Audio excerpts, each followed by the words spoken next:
Calculemos las raíces cúbicas del complejo 27. Es un número real. Sabemos que en reales hay una sola raíz, que es el 3. 3 al cubo es 27. Pero si lo veo a 27 como un número complejo, lo que acabamos de decir es, hay 3 números complejos que elevados al cubo me dan 27.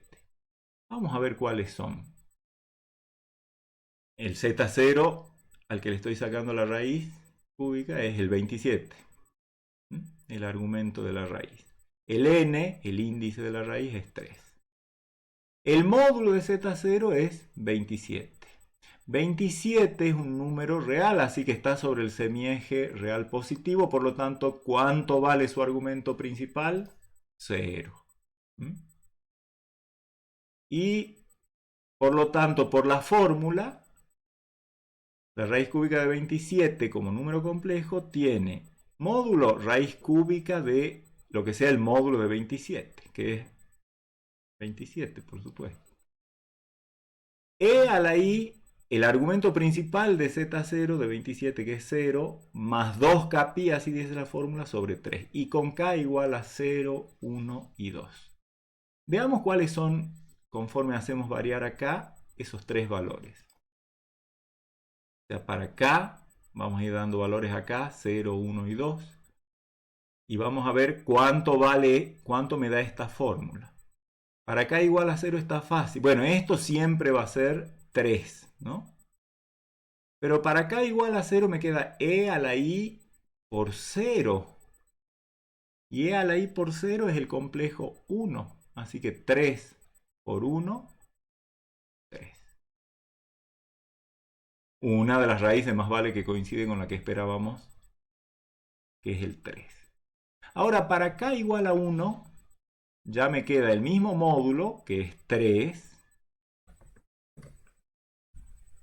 E a la i 2pi sobre 3, coseno de 2pi sobre 3, que es menos 1 medio, más i por seno de 2pi sobre 3, que es raíz de 3 sobre 2. Al estar multiplicado por 3 y distribuir, me queda el complejo menos 3 medios más 3 medios por i por raíz cuadrada de 3. Y para k igual a 2, el módulo vuelve a ser 3. Ahora el argumento, cuando reemplazo acá por 2, me queda 0, más 2 por 2, 4pi sobre 3.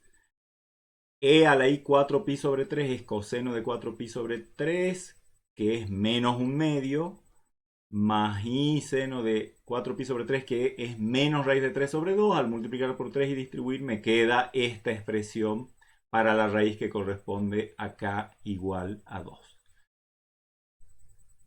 Acá mismo tenemos un indicio ya. ¿Qué pasaría si tomáramos un valor de k que fuese, digamos, más grande que 2? Por ejemplo, para k igual a 3.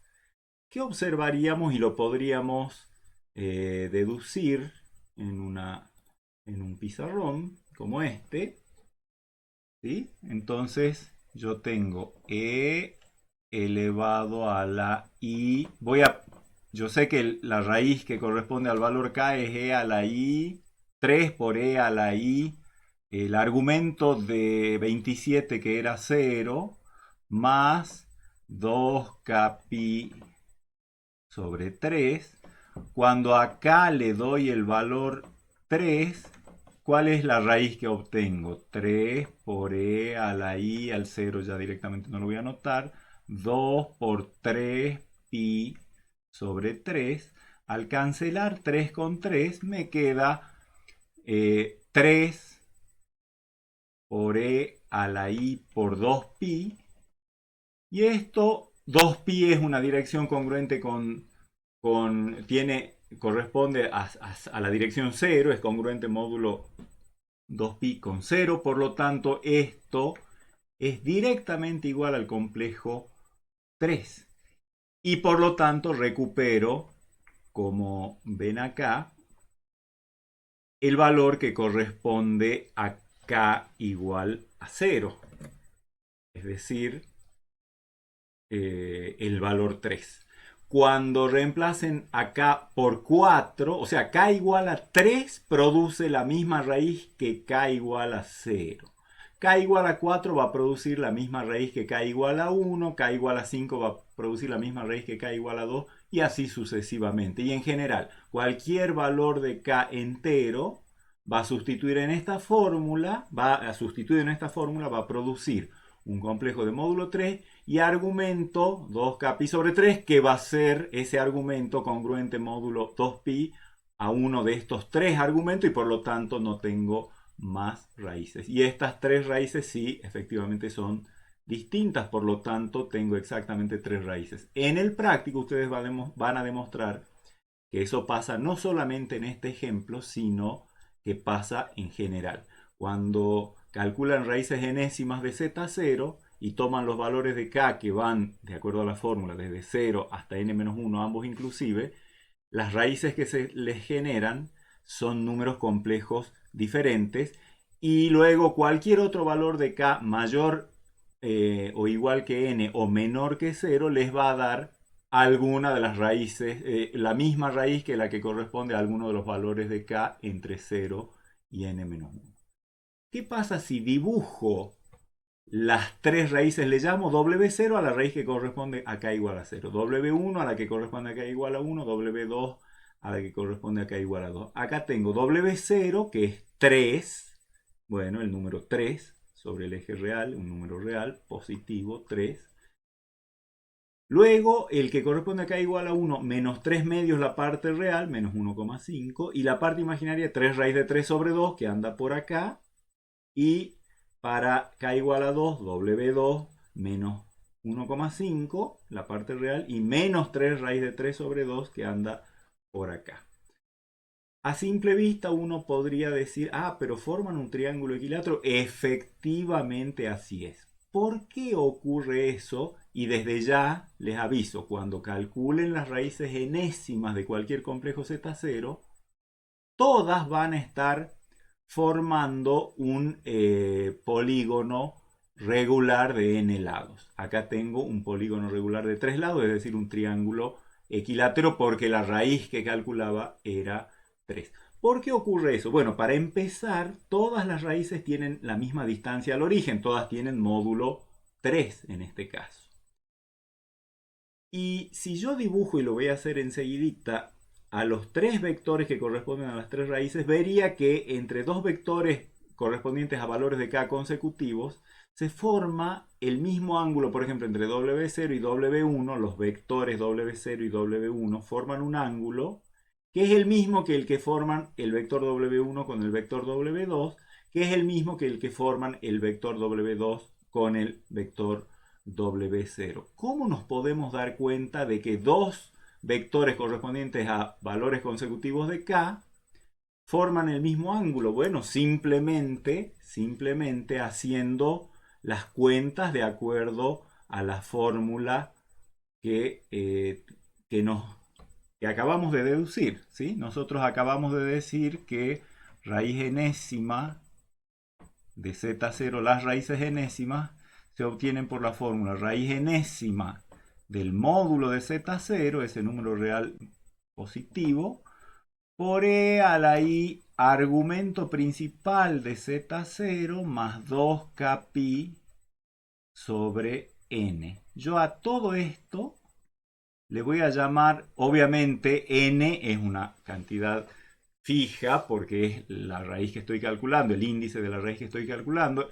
El argumento de z0 es una cantidad fija porque z0 es un número fijo, lo único que varía en ese exponente es el k, entonces le voy a llamar tita k al argumento que corresponde al valor de k, es decir, a este número que está funcionando como ángulo, que corresponde al valor de k, y voy a ver cuánto vale tita k más 1 menos tita k, para ver si efectivamente esa diferencia entre los ángulos que corresponden a los vectores de dos valores consecutivos de k son lo que acabo de decir, una constante. Veamos, para tita k más 1 tengo que reemplazar acá, poner k más 1, entonces me va a quedar el tita k, va a quedar argumento de z0, voy a distribuir el n, más 2 por k más 1 por pi, 2k pi sobre n más 2 por pi sobre n, o sea, eso es cuando reemplace acá por k más 1 y haga la distributiva y distribuya todo luego el denominador n, menos el tita k, que es lo que tengo acá, y ya voy a distribuir el menos y voy a distribuir el denominador, entonces va a quedar argumento de z0 sobre n menos 2k pi sobre n. Cancelo, cancelo, y efectivamente la diferencia es 2pi sobre n. Piensen en el caso n igual a 3 de las raíces cúbicas, como el del ejemplo que estamos viendo, eso sería 2pi sobre 3, o sea, 360 dividido 3, 120. ¿Sí? Entonces, los ángulos que corresponden, los argumentos que corresponden a dos raíces correspondientes a valores consecutivos de k son el mismo, y eso lo único que hace es decirme que si yo dibujo las raíces, por ejemplo, en un plano,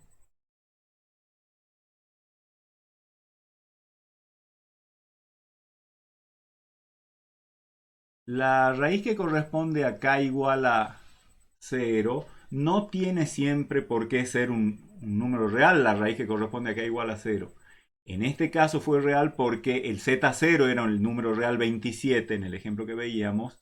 Eso hace que el argumento sea 0 y por lo tanto para k igual a 0 me queda el argumento de la primera raíz también 0. Pero en general, si z0 es un número complejo, por ejemplo como ese, bueno, hagan de cuenta que le acerté. Acá estaba z0. Este es el módulo de z0, la distancia acá, y este es el argumento principal de z0. Entonces, para k igual a 0, la raíz que corresponda va a ser dividir ese ángulo en n partes iguales, y eso les va a dar la dirección de la primera raíz. La puedo marcar de verde, ¿sí? Divido entre n, por ejemplo, si n fuera igual a 3, a ese ángulo lo tengo que dividir entre 3. Y esta es la dirección que corresponde a la raíz que sale de poner k igual a 0. Aparte, al tener todas las raíces el mismo módulo, quiere decir que todas se encuentran ubicadas sobre un círculo de radio igual a la raíz enésima del módulo de z0. Y eso ya me está diciendo gráficamente dónde está la raíz que corresponde a k igual a 0. Insisto, calculo la raíz enésima del módulo, eso me da el radio de un círculo sobre el cual caen todas las raíces enésimas de z0. Y la primera de ellas es la que tiene como argumento igual a la enésima parte del argumento de z0.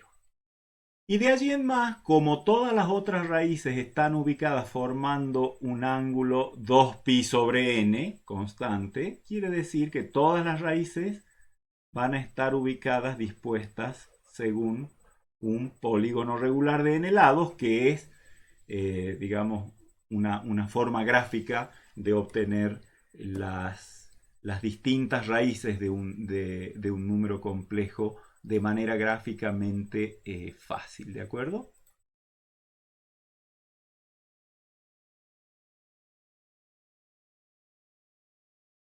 Por razones que vamos a ver después, raíz enésima de z también se suele escribir como z a la 1 sobre n. Fíjense que acá hay una operación de radicación y acá hay una operación de potenciación. Más adelante vamos a ver qué pasa con la potenciación y vamos a ver por qué tiene sentido decir que raíz enésima de z es lo mismo que z a la 1 sobre n, cuando sepamos qué quiere decir potencia en los complejos. También podemos definir potencia con exponente fraccionario, donde ya suponemos que el m y el n son ambos enteros positivos y ya se les ha cancelado los factores comunes, entonces son coprimos. Simplemente vamos a definir z a la m sobre n como la raíz enésima de z a la m. O sea, con esta fórmula, ¿cómo hacemos, por ejemplo, para saber z a la 3/5? Bueno, elevamos z al cubo, eso lo sabemos hacer, y a ese número complejo le sacamos las raíces quintas con la fórmula que acabamos de ver. O sea que tenemos una fórmula para calcular z a la m sobre n, o sea, la potencia fraccionaria racional de un complejo.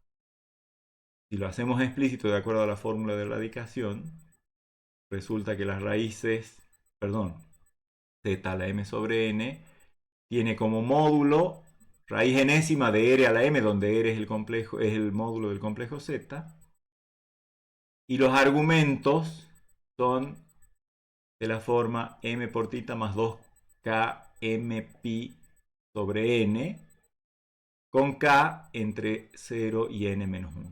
O sea que nuevamente esta expresión tiene n formas distintas.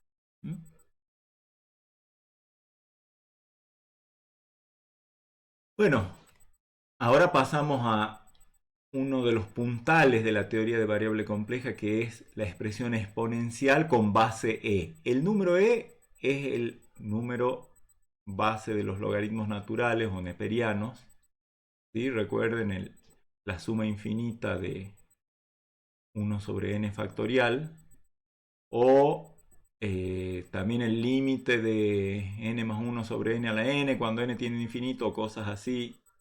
Resulta muy interesante, de hecho, ver por qué esas dos formas de expresar convergen a un mismo número. No sé si lo han visto en algún curso anterior, pero búsquenlo por ahí porque son procesos de acotación muy interesantes cuando se trabaja con límites. Bien, pero no nos interesa aquí eso. Lo único que quiero decirles es quién es E, ese numerito que ha aproximado a 2,7182, etc.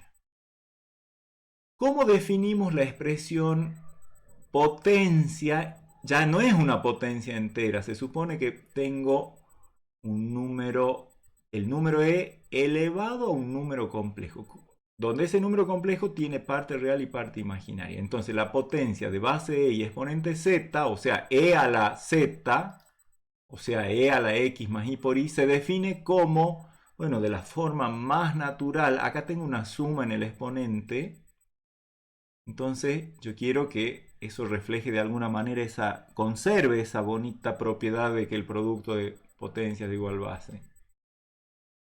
Y entonces eso me lleva a definir e a la x más i por i como simplemente e a la x por e a la i por i. Esa es nuestra verdadera definición de e a la z. Es e a la x por e a la i por i. O sea que e a la z, lo que estamos viendo acá, es su forma exponencial, la forma exponencial de e a la z, que sería módulo e a la x y argumento i. Haciendo más explícitamente por uso de la notación de Euler, esto quedaría e a la x por coseno de y más i por seno de y, distribuyo el e a la x y me queda la parte real de e a la z y la parte imaginaria de e a la z. La parte real es e a la x coseno de y, o sea, ya lo vamos a anotar bien acá, y la parte imaginaria es e a la x seno de y. O sea, ¿cuánto vale la parte real del complejo e a la z? Bueno, es e elevado a la parte real de z por el coseno de la parte imaginaria de z. Acá siempre trabajamos con senos y cosenos y sus argumentos expresados siempre interpretados en radianes. ¿Y cuánto vale la parte imaginaria? E a la x, o sea, e elevado a la parte real de z, por el seno de y, que es la parte imaginaria de z. ¿Cuánto vale el módulo de e a la z? Bueno, ya si quiero el módulo, en vez de hacer raíz cuadrada de esto al cuadrado más esto al cuadrado y hacerme un lío, directamente lo miro de acá. El módulo es e a la x, o sea, e a la parte real de z. Esta es la clásica función exponencial en reales. Y un argumento de e a la z es el i, o sea, la parte imaginaria de z. Imagínense lo que es eso, ya vamos a hacer un ejemplo de cálculo. Supongamos que mi complejo z es 3 menos 2i, o sea, parte real 3, parte imaginaria menos 2. ¿Qué es e a la 3 menos 2i? Por lo que hemos dicho, es e a la 3 por coseno de menos 2 más i por seno de menos 2. Interpretados en radianes, recuerden. Por lo tanto, no me queda otra que aproximar. Hago esto con una calculadora y multiplico por e al cubo. Y me da menos 8,35 y algo. Y luego e al cubo por seno de menos 2 me da menos 18,264 por i. Esa es la forma de evaluar una expresión exponencial donde la base es e y el exponente es z. ¿Qué propiedades tiene e a la z con la definición que acabamos de hacer? Por ejemplo, e a la z es distinto de 0. Eso es fácil de ver porque ¿cuánto vale el módulo de e a la z? Vale e a la x. Pregunta, ¿para algún real x, e a la x vale 0? No. Por lo tanto, el módulo de e a la z nunca es 0 y por lo tanto e a la z nunca es 0. La única forma de que un complejo sea 0 es que su módulo sea 0. Si el módulo no es 0, el complejo no es 0.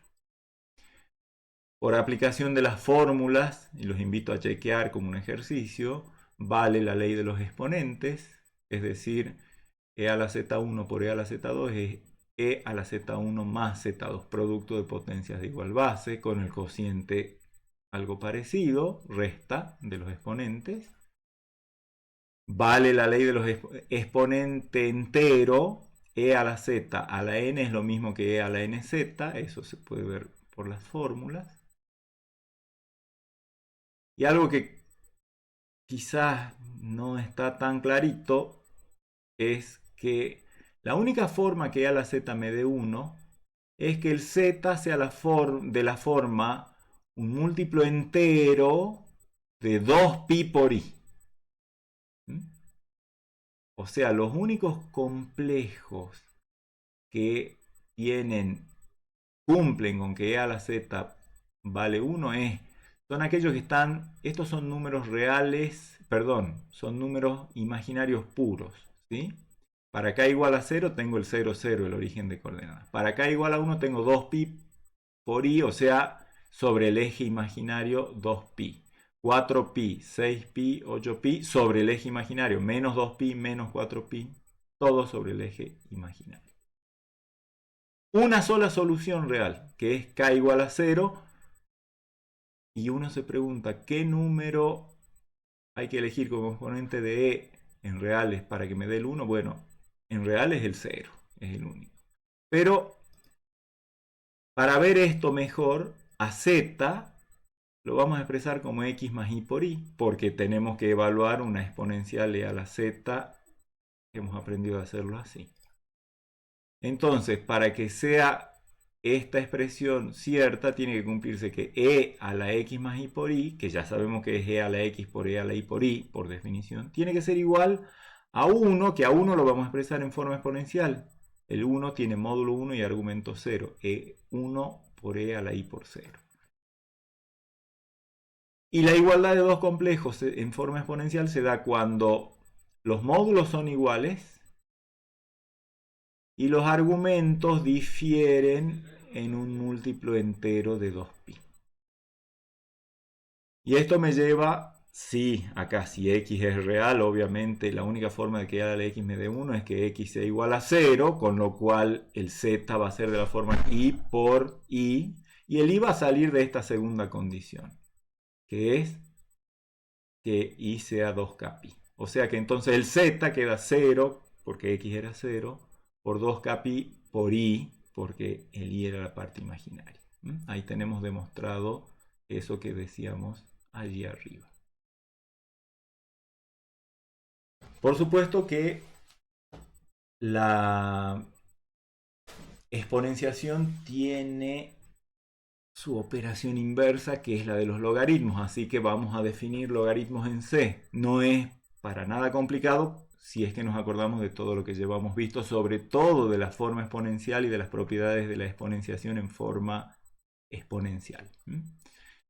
Primero definamos lo que es un logaritmo. Yo tengo un número complejo z0 y otro número complejo w. ¿Cuándo voy a decir que este w es el logaritmo o un logaritmo de z0? Cuando e a la w sea z0. Igual que en reales, por lo tanto era esperable. Nada más que acá tengo la expresión de la exponencial compleja con base e. Y eso me lleva a preguntarme, primero, ¿todos los complejos admiten que yo les calcule el logaritmo o no todos? Bueno, cuando el complejo sea el 0, sonamos. Porque ya sabemos, por la primera propiedad que veíamos de la exponenciación, que no hay forma de que e a la w para ningún w me dé igual a 0. Así que no existe logaritmo de 0. Ese no tiene arreglo. No sabíamos calcularlo en reales, tampoco en complejos. Sin embargo, en complejos vamos a poder calcular logaritmos que en reales no podíamos. Por ejemplo, logaritmo de menos 1. Uy, uno decía, en reales, bueno, no existe porque tiene que ser el argumento del logaritmo mayor que 0. Pero en complejos vamos a ver que sí existe. De hecho, vamos a ver que cualquier número complejo no nulo tiene logaritmo. Y no solo uno, sino una infinidad de valores que cumplen esto. Así como las raíces. N valores cumplían con ser las raíces enésimas de un z0 distinto de 0. Vamos a ver que si yo tomo un z0 no nulo, hay muchos números w tales que e a la w me da z0. O sea, z0 distinto de 0 tiene infinitos, de hecho, logaritmos. ¿Cómo lo deducimos? Bueno, veamos. Acá, si yo quiero resolver la ecuación, digamos, supongamos que conozco z0 y quiero encontrar sus logaritmos, o sea, tengo que encontrar un w que cumpla esto. Tengo que apuntar a una igualdad entre una expresión exponencial, que yo, digamos, la tengo bien definida para cuando w está expresado en forma binómica, y eso va a corresponder a una forma exponencial. Y entonces me va a convenir expresar a z0 también en forma exponencial para poder hacer la comparación. Entonces a z0 lo considero como teniendo módulo R0 y argumento principal. De nuevo también andaría bien el razonamiento con cualquier argumento, pero yo voy a tomar el principal, θ 0. Y el R0 real estrictamente positivo porque con el 0 ya sabemos que no anda la cosa. Y a W lo expreso entonces en forma binómica. Porque ahora reemplazo a este W aquí y a este Z0 aquí. ¿Y qué me quedaría? E a la W, o sea, E a la X más I por I, no es otra cosa por definición que E a la X por E a la I por I. Ahí tengo la expresión exponencial E a la X más I por I, es E a la X por E a la I por I. Y del otro lado tengo Z0 que es R0 E a la I θ 0. Cuando son, acá tengo dos complejos expresados en forma exponencial. R0 y θ 0 son datos porque se supone que yo conozco Z0. Y X e Y son las incógnitas que estoy buscando, la parte real imaginaria de mi W incógnita. Pero tiene que pasar módulo igual a módulo, o sea, E a la X igual a R0, que es lo mismo que decir X el logaritmo de R0. Este logaritmo es el logaritmo de los números reales. Que no va a tener problema porque el R0 es estrictamente positivo. O sea, a este logaritmo lo voy a poder calcular. Y los dos argumentos tenían que diferir. O sea, I menos θ 0 tenía que ser igual a 2kπ para algún k en z. Por lo tanto, I tiene que ser igual a θ 0 más 2kπ. En realidad, cualquiera sea el k en z, esta igualdad va a andar. Allí tengo mi X y mi Y que me permiten armar el W solución. Entonces, W, o sea, el logaritmo de Z0, es el X, o sea, logaritmo de R0, que era el módulo de Z0, más I por el I unidad imaginaria por I. El Y que acabo de encontrar es θ 0, que era el argumento de Z0, más 2kπ, cualquiera sea k en z. Entonces, atención acá. La parte real del logaritmo de z0 es esta. Y no depende de k. Es un solo valor. Pero la parte imaginaria, conforme yo doy a k distintos valores en z, obtengo distintas soluciones. Todas esas soluciones son diferentes entre sí, porque acá, miren, todo esto que está entre paréntesis no está funcionando como una dirección en el círculo trigonométrico, sino como la parte imaginaria de un número complejo. Entonces acá, si yo doy diferentes valores enteros acá, obtengo diferentes partes imaginarias de este complejo. Distintos valores de acá me dan distintas partes imaginarias, por lo tanto tengo una infinidad de valores siempre. Bueno, anoté acá la fórmula para poder ver este ejemplo.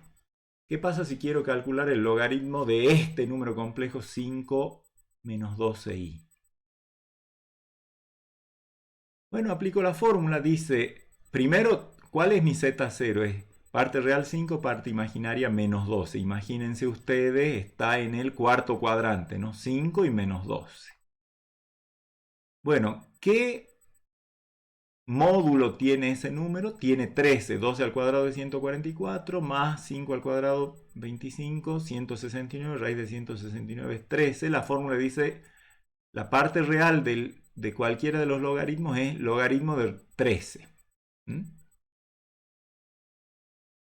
Y la parte imaginaria es, tomo un argumento de este complejo, el principal, que sale de hacer arco tangente menos 12 quinto, la que corresponde al cuarto cuadrante, más 2kpi, cualquiera sea k en z. Si hago alguna aproximación, esto me da más o menos cerquita de 2.56. Este arco tangente correspondiente al cuarto cuadrante es menos 1.176. Recuerde que es en radianes. Tangente de este ángulo en radianes me da menos 12 quintos y está en el cuarto cuadrante. Más 2pi, que es 6.28, etcétera, por k. Cualquiera sea el k en z. Acá se ve que todos los logaritmos de este número complejo están con esta parte real. Por lo tanto, todos caen sobre una recta vertical. Lo que le varía a las distintas soluciones al logaritmo es la parte imaginaria. Pero la parte imaginaria es el argumento principal más 2kpi, o sea que van a estar espaciadas en 2pi. Para k igual a 0, yo tengo menos 1.176, la coordenada vertical, más nada. Para k igual a 1 tengo menos 1.176 más 6.28, o sea, más 2pi, y así sucesivamente. Dos soluciones consecutivas al logaritmo difieren en altura en 2pi, o sea, en 6,28. Otro ejemplo, logaritmo de menos 1, que decíamos que en reales más vale que no lo podíamos sacar, y de hecho no hay ningún real, tal que e elevado a ese real me dé menos 1, porque e a la x en reales siempre daba positivo. Pero en complejos sí, fíjense. Aplico la fórmula, logaritmo de, en este caso z0 es menos 1, logaritmo de menos 1, del módulo de menos 1, esa es la parte real, más i por, ¿qué argumento tiene menos 1 principal? Pi, porque está sobre el semieje real negativo. Allí el argumento principal era pi. Más 2kpi conforme k está en z. O sea que en definitiva esto es 0, porque el logaritmo del módulo de menos 1, el módulo de menos 1 es 1, el logaritmo de 1 es 0. Y me queda entonces i por pi más 2kpi. Para k igual a 0 estoy en i por pi. Para k igual a 1 estoy en i por 3pi. I por 5pi, I por 7pi. O sea que si yo dibujo todos los logaritmos en un plano complejo, voy a obtener I por pi, I por 3pi, I por 5pi, y voy cada salto de 2pi hacia arriba y hacia abajo también. I por menos pi, I por menos 3pi, etc. Hagan la gráfica y van a ver.